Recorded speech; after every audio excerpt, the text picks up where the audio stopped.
கன்னியாகுமரி மாவட்டத்தில் பெய்த கனமழை காரணமாக சுசீந்திரம் சோழன் திட்டை அணைக்கட்டில் வெள்ளப்பெருக்கு ஏற்பட்டு குடியிருப்பு பகுதிகளில் வெள்ள நீர் சூழ்ந்துள்ளது.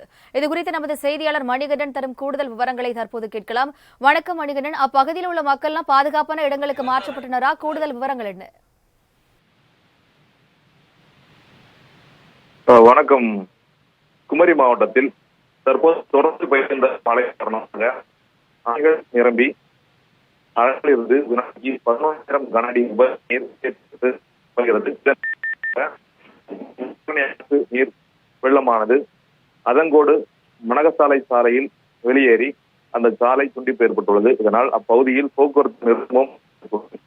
கன்னியாகுமரி மாவட்டத்தில் கடந்த 2 நாட்களாக கனமழை பெய்து வந்ததால் அணைகளின் நீர்மட்டம் உயர்ந்துள்ளது. இதனைத் தொடர்ந்து பேச்சிப்பாறை மற்றும் பெருஞ்சாணி அணைகளில் இருந்து சுமார் 11,000 கன அடி நீர் உபரி நீராக திறந்து விடப்பட்டது. பரளியாறு கோதையாறுகளில் வெள்ளம் புரண்டு ஓடி பகுதியில் வெள்ளம் சூழ்ந்தது.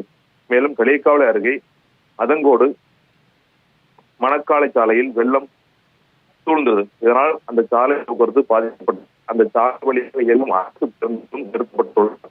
பொதுமக்கள் வாழ்க்கை மிகவும் பாதிப்பு உள்ளாகியுள்ளது. மேலும் அக்குடியிருப்புகளில் உள்ள மக்களை மீட்டு அதன் அருகாமையில் உள்ள திருமண மண்டபத்தில் தங்க வைத்துள்ளனர். அவர்களுக்கு அரசு கட்சியினரும் சென்று வருகின்றனர்.